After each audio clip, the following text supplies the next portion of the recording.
Hello friends, आप सभी कैसे हैं और आपका मेरे इस चैनल में स्वागत है।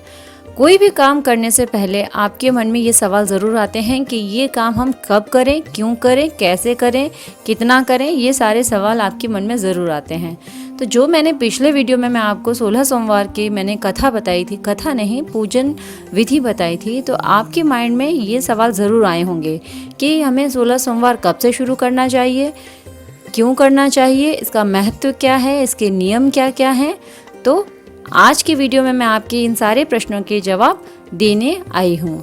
तो बिना किसी रुकावट के और बिना समय बर्बाद किए हम अपना वीडियो शुरू करते हैं। तो सबसे पहले हम ये जानते हैं कि 16 सोमवार के व्रत कब से शुरू करें। तो 16 सोमवार के व्रत जो होते हैं वो सावन के सोमवार से ही शुरू किए जाते हैं। ये बहुत ही पवित्र महीना होता है भोले बाबा का। तो सावन के सोमवार से ही आपको व्रत शुरू करने हैं। और अगर किसी कारणवश अगर आप सावन के सोमवार से व्रत शुरू नहीं कर पाए हैं तो चैत्र के शुक्ल पक्ष से आप कोई भी सोमवार आए, 2 सोमवार आते हैं, तो उससे आप अपना व्रत शुरू कर सकते हैं।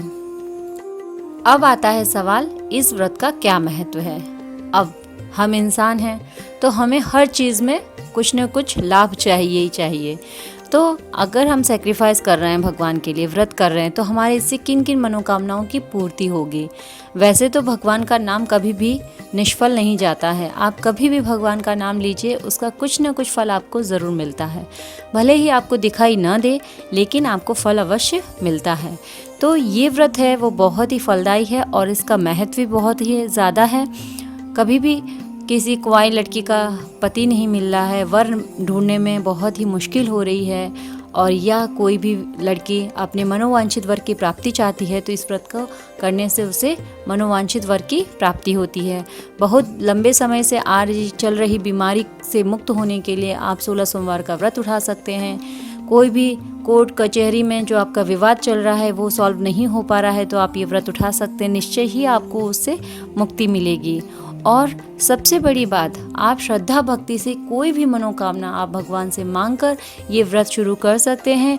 और श्रद्धा से किया हुआ काम कोई भी कभी भी निष्फल नहीं जाता है। आप मन में दृढ़ विश्वास रखिए भगवान के प्रति। भगवान आपकी समस्या से आपको छुटकारा अवश्य दिलाते हैं। तो अब ये हो गया आपका व्रत का महत्व। अब आपको है कि व्रत में क्या क्या नियम हैं। वैसे तो ये जो 16 सोमवार का व्रत है बहुत ही सरल है, कोई भी कर सकता है।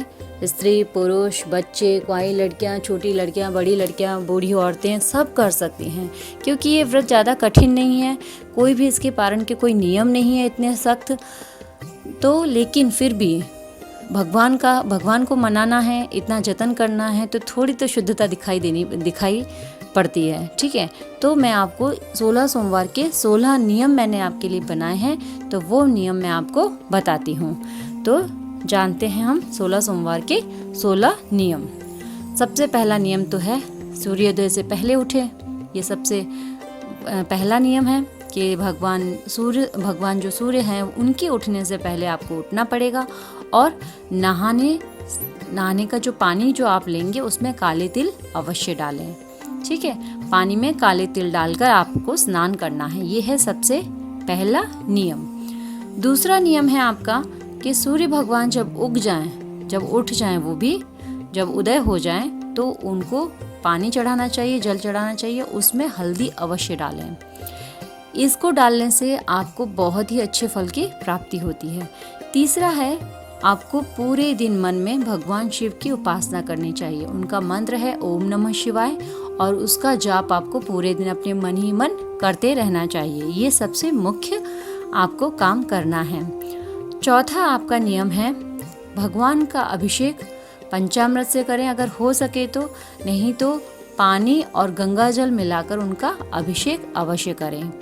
पांचवा नियम है, आपको ओम नमः शिवाय का जाप करते करते किस पर करना है, आपको ओम नमः शिवाय का जाप सफ़ेद चंदन की माला उस पर करना है, और भगवान को सफ़ेद चंदन अर्पित करना है, फूल, चावल, सुपारी, फल, और इनसे पूरे शिव परिवार की पूजा करनी है। ये बातें मैंने आपको पिछले वीडियो में बता चुकी हूँ कि आपको किस तरह से भगवान की पूजा करनी है। पूजन, वंदन, स्तवन वगैरह सब किस तरह से करना है वो मैंने आपको पिछले वीडियो में बता दिया है। अब है आपका छठा नियम। छठे नियम में भगवान की भक्ति करनी है।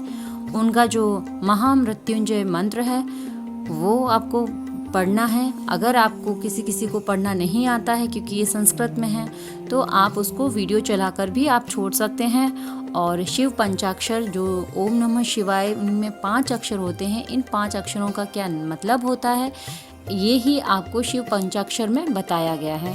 तो आप इसको भी पढ़ सकते हैं। रुद्राष्टक है भगवान भोलेनाथ का, वो भी पढ़ सकते हैं। और किसी भी तरह से आप भगवान की आराधना कर सकते हैं। 7वां नियम है आपको व्रत कथा सुननी चाहिए। 7वें नियम में जो व्रत कथा है, वैसे 16 सोमवार की बहुत सारी व्रत कथाएं प्रचलित हैं। कई लोग दूसरी व्रत कथा कहते हैं, कई लोग दूसरी, मतलब अलग अलग तरह की व्रत कथाएं प्रचलित है। मैं आपको जो कि महान कवि कालिदास ने अपनी पुस्तक में लिखी थी कथा, जिन्होंने सबसे पहले किसने 16 सोमवार का व्रत किया और किसकी वजह से ये प्रचलित हुई पूरे संसार में, मैं आपको वो व्रत कथा अपनी नेक्स्ट वीडियो में आपको ज़रूर बताऊंगी। तो चलिए आगे बढ़ते हैं। हमारा 8वां नियम है आरती करना। भगवान की जब व्रत कथा सुनने के बाद आरती कीजिए और उनका भोग लगाएं, और फिर भोग को सभी में वितरित अवश्य करें, और उसके बाद ही आप स्वयं ग्रहण करें।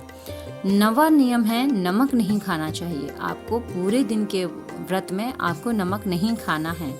10वां नियम है दिन में शयन नहीं करना चाहिए, दिन में सोना नहीं चाहिए, केवल भगवान का भजन करना चाहिए। 11वां नियम है आपका प्रत्येक सोमवार का पूजन और समय निश्चित होना चाहिए। आपने पहले सोमवार को जो पूजन किया है, जिस विधि से किया है और जिस समय पर किया है, वो निश्चित ही होना चाहिए। ऐसा नहीं है कि अभी पहले सोमवार को आपने शाम को कर लिया, फिर उसके बाद आपने अंधेरे में शाम हो गई तब किया, फिर कभी आपने 4 बजे पे किया, इस तरह से नहीं। समय निश्चित होना चाहिए। आपका 12वां नियम है कि प्रत्येक सोमवार को एक ही प्रकार का भोग लगाएं। ऐसा नहीं है कि आज लड्डू लगा दिए, कल केले चढ़ा दिए, परसों बर्फी चढ़ा दी, नहीं। अगर आपने लड्डू का भोग लगाया है तो आपको हर सोमवार को लड्डू का ही भोग लगाना है। आप प्रसाद में कुछ भी रख सकते हैं, जैसा कि मैंने पिछले वीडियो में भी आपको बताया। कई लोग गंगा जल से भी करते हैं, कई लोग तुलसी के पत्ते से भी करते हैं, लौंग से भी करते हैं, लड्डू से भी करते हैं, केले से, आम से, सेब से, किसी से भी कर सकते हैं। तो आप जो भी कुछ भी लें वो आप एक ही प्रकार का लें। और 14वां नियम है कि जब भी आप व्रत खोलें तो एक स्थान पर बैठकर खाएं, इधर उधर घूमते हुए प्रसाद को ग्रहण ना करें। 15वां नियम है हो सके तो प्रति सोमवार को थोड़ा सा दान अवश्य करें, किसी मंदिर में जाकर या कोई भी जो उस वस्तु का अधिकारी है या किसी को उस चीज़ की ज़रूरत है उसको दान अवश्य करें। 16वां नियम और आखिरी नियम है कि कोई भी नियम आप पहले सोमवार को बना ले, वो नियम को खंडित ना करें। आपको किसी न किसी कारणवश आपको अगर खंडित करना पड़े तो आप प्लीज़ उस दिन व्रत ना रहें। तो आपको नियम का पालन अवश्य करना चाहिए। ये हैं आपके 16 सोमवार के व्रत के नियम। सुनने में तो कठिन लग रहे हैं, लेकिन करने में कठिन नहीं होते हैं। Believe me.